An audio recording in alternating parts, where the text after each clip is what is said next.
Hey everyone, welcome to another podcast of Living a Full Life. I'll be your host, Dr. Enrico Dolcecore, and this week we are going to be talking about concussions. Concussions are no fun, they never are, but understanding them can play a huge role in how we recover from them and how to live after them because the most devastating effect of a concussion is the post concussion syndrome that happens afterwards. We always blame the event. And we think it comes from like sports, football, hockey, a direct trauma to the head that causes a concussion. But we'll review how concussions don't always happen through that. And most commonly, they don't happen through that. And what's left with an undiagnosed concussion or a concussion that hasn't been treated properly is post concussion syndrome, which can be an array of horrible symptoms from memory loss to chronic pain, all the way to sensory deficits. Then the list goes on and on and on. So let's talk about concussions. As a chiropractor, I've seen the impact of concussions on individuals and their overall well being throughout my entire career. To start off, let's define what a concussion is. A concussion is a type of a traumatic brain injury that occurs when a forceful blow or jolt to the head or body causes the brain to move rapidly within the skull. This movement disrupts normal brain function and can lead to a variety of symptoms. That movement in the skull is when the head is whipped from side to side, front to back, whichever direction it goes in, and it actually makes contact with the inner side of the skull. They can lead to sometimes on brain scan, we can see the impact through a hematoma or a bleed, but in most cases, we don't. We can't actually see it. So the degree of a concussion is usually rated on the neurological effects afterwards, maintaining eye contact, eye movement, eye tracking. We use the eyes right away, pupil dilation, pupil constriction, and we can measure the timing between the eyes. They should be symmetric and on point bilaterally. So that's the quick diagnosis of it. A grade one concussion may actually seem and appear normal. Grade two is where you see evident eye disruption. Grade three is lack of some type of coordination. You say, "How many fingers am I holding up?" You point up two fingers. They say three. So their understanding has been. And in class four is actually something with scanning showing visible injury to the brain. So no matter what class it's at, this is a direct injury to the most important organ in the human body, the brain. So that sudden acceleration and deceleration can also be a concussion. This happens in falls, slips, motor vehicle accidents. That's the most common one we see. They come on in like, "I got neck pain, headaches." What happened? Well, I was in a car accident a couple weeks or a couple months ago or a couple years ago. Interesting. And they describe the accident. They say it wasn't that bad. I was leaving the grocery store, getting onto a road, made a right turn, and somebody hit me from behind. Well, how fast were you going? Well, not very fast. How fast were they going? Couldn't have been that fast, maybe 20, 30 miles an hour. But at that velocity, us inside the vehicle move at that velocity at that instant. So we forget that motion, that quick whip that happens when we're hit. So if we're hit at 5 miles an hour, our head moves forward at 5 miles an hour as well. Quickly, it's within a second, but it happens, and that has to whip back just because our head is attached to our body. It's just the way it is. And even though we restrain the body through the lap belt, the seat belt, the cars that crumpled, the airbags, everything that happens in there, there is still always going to be movement. And that movement is where the brain is susceptible, is that quick motion inside the skull. So signs and symptoms can happen on impact, and they can vary from person to person. Some common symptoms that happen with a concussion are headaches, dizziness, confusion, memory problems, nausea, maybe even vomiting, sensitivity to light or noise, sleep disturbances, mood changes, and difficulties with concentration or attention. This can happen within hours, days, weeks, months, even years after a concussion, especially the mood changes and the difficulty with concentration. It will decline the longer we go from the concussion date that is not treated properly. So, if you suspect that you or someone you know has sustained a concussion, it's critical to seek attention immediately. Health professionals at any ER or urgent care are trained to do the eye guided tests to diagnose concussions. Of course, they have access to scanners, MRIs, CTs. They have all that stuff right there to diagnose properly, and chiropractors as well. I often deal with individuals who have experienced concussions. Chiropractic care plays a huge role in concussion management, especially the upper cervical chiropractic care that we do at our office.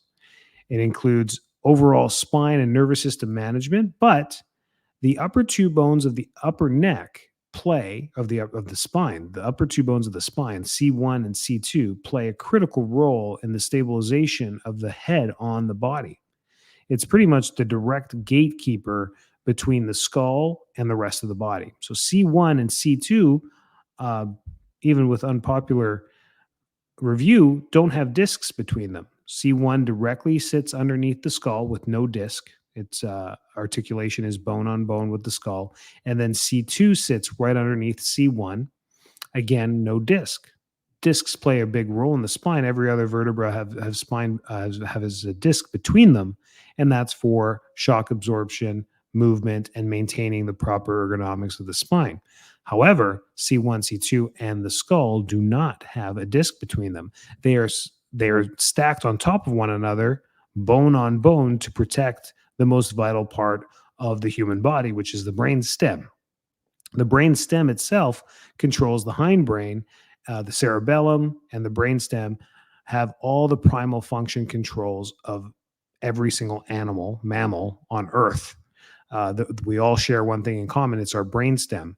It is the fastest relayer of information in the human body, and it controls primal instinct, noise, reflexes, balance, appetite, fear. Like everything is controlled right there. Sleep, all of it, all the proprioception, all the sensors that happen in the body relay through the brainstem. So it's a vital part.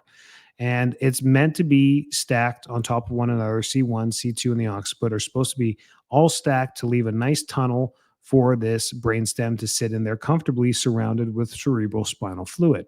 Kind of like a water balloon protecting something in the center of it.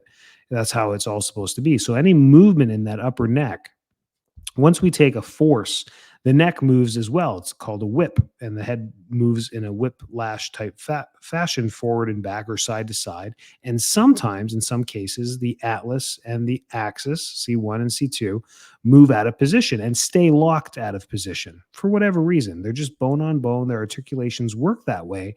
And once they're out of position, it's like a nut and bolt. When you screw on that nut, you put it on nice and firm. The screw will stay in place, the bolt will stay in place, the nut will stay in place, and then what you're holding in place will stay in place. If you make it too loose, there's a potential of this to fall off. And if you make it too tight, you can actually narrow the screw. You can compress the screw enough. If you tighten this with a wrench enough, you can actually damage the screw in the middle. So think of that as the spinal cord. So if the articulation is too tight or too loose or overlap or underlap, whatever the misarticulation is, it leaves a narrowing of that canal of the upper neck, and that directly affects the brainstem. And the brainstem are all those symptoms I just described to you, where the dizziness, the confusion, the memory, the nausea, the sensitivities to light, sound, whatever it may be, all happen is because of an irritation of that part of the brain. So we cannot exclude this no matter which way the person was hit or whatever the trauma happened, whether it was the front of the head, the side of the head, those things all impact as well. But we think most of the theory says that most of the symptoms happen because of the whip and pulling of the nerves in the brainstem. There's an acceleration, deceleration, movement, or a stretch of the brainstem, and that stretch and the severity of that stretch is indicative of the symptoms that move forward from a concussion. Super interesting stuff. I've dedicated my entire career to that focus of the upper neck because of how important it really is. Um, Rest. So what do we do? What do we do? How do we know if we've had a concussion? What happens if it's been a long time? What if we think, yeah, I've definitely had a concussion. I grew up in the 80s. No one checked me out. It's now 2023. How do I know? Brain scans at this point are going to be the ones to show you if you have too much white or gray matter deterioration from that point, or maybe an old lesion somewhere on the brain. Hopefully not, but I mean, that's the only way long term. So all we can go for from here is now really based on the symptoms that we're seeing. So if it's memory or lack of focus or whatever it may be, it could be that you've been living with an upper cervical misalignment since that time. Could have been a physical impact. We may have upper cervical misalignments due to no physical impact, no slips and falls in our life, and we may have an upper cervical misalignment. So getting this checked is absolutely the easiest thing you can do. Find an upper cervical chiropractor in your area, look up upper cervical chiropractic. I do the Blair technique. I love that technique. Search the Blair Society online, look for the closest Blair doctor you have. I also know NUCA. I've got good friends that do AO. The techniques just keep going on and on and on. Knee, chest, kale. There's so many focuses, and there's just, it's all different ways of saying we adjust the upper neck in a very specific way that is super gentle uh, and and accurate because we know how delicate that area is.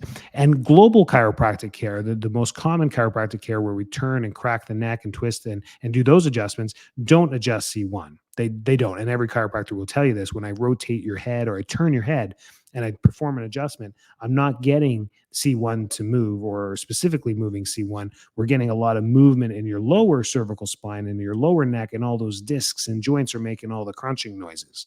And that's okay. And those are great adjustments for the lower neck. But what we're specifically talking about is the upper neck.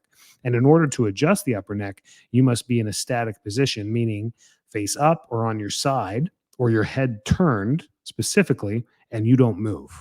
And the chiropractor's hand is very specifically placed on the misaligned side or whichever technique they're doing, and the adjustment's very quick and fast. And there is no, usually there's no crack, there's no pop. It's very gentle. You don't feel too much with it, especially with things like NUCA. I'm just describing, because this is a podcast, describing how what the experience is for upper cervical adjustments, because that's how specific it really is, and it's got to be gentle. So that's one of it. Then nutrition is the next thing. So whenever we help kids, especially in high school athletics, that know they've been through a concussion, or they presume they've had a concussion, or even just a hard hit to the head, and they're just not feeling it well, is of course getting adjusted. And number two, nutrition.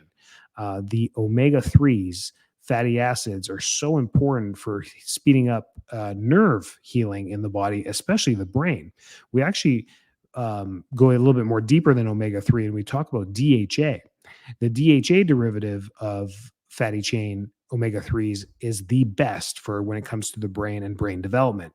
So in pediatric doses of omega 3s, you'll see, if you turn the bottle, you'll see a DHA to EPA ratio, and they'll usually be 2 to 1. In good quantities, it'll be 3 to 1. It'll be 3 DHA to 1 EPA ratio. All DHA and EPA are both omega 3 fatty chains, but the ratio in pediatrics is lopsided more to the DHA, because DHA helps in the actual brain tissue.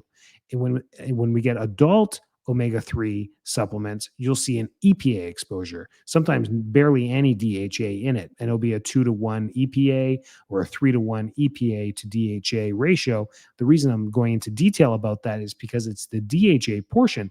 So very commonly, I will give the pediatric omega 3s to adults that have just suffered a whiplash, a concussion, a hit to the head, drowsiness, dizziness, any type of nerve pain. Doesn't have to be concussion. I will give them that for a 90-day to 120-day course. And then afterwards, they can switch to any omega 3 branch that they like. But that's the source. It's usually fish or krill based, small fish, krill based, flaxseed. There's other sources as well. If you're vegetarian or vegan, there's ways to do that as well. But the omega ratio is what helps. And you want to be doing this pretty much indefinitely, daily, forever, for just good nerve and brain health, and even helping with cognition, memory loss, dementia, all these things to prevent those things later in life. Omega 3 branches are very important. So prevention is key, and quick diagnosis is key as well. I run into a lot of times people later in life, 40s, 50s, 60s, where they finally get adjusted properly in the upper neck, and they've been dealing with stuff like fatigue, chronic headaches, migraines, the sensitivity to light. And then when we talk back about it, like, yeah, I was injured, 10, 20 years ago in a car accident, went to therapy, did therapies, but They were scared to touch my neck, or they didn't want to touch my neck, or at that time I was diagnosed with a disc herniation or a disc bulge in my neck, so nobody wanted to touch it. Well, upper cervical care is perfectly safe for any type of those diagnoses because of how gentle it is. And then when we do it, it changes their life. They become raving fans. They stick with us for the rest of their life. It's amazing what impact we can do, especially kids, adults. It all happens through there as well. So prevention is better than the cure when it comes to concussions. We just don't want to get a concussion, ladies and gentlemen. That is, of course, I made it through my life playing baseball, soccer, football, hockey. I mean, if you think my parents were cuckoo, looking back, yeah. And I didn't wear helmets when I rode my bike down the street.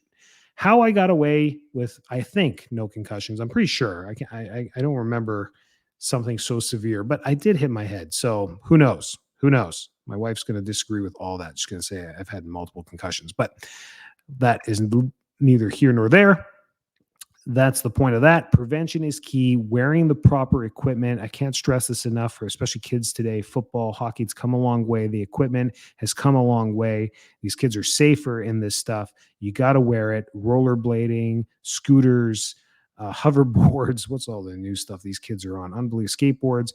You got to protect the head, because once the concussions happen, now it's all just damage control from thereafter. So prevention, the only prevention is just not getting it, of course.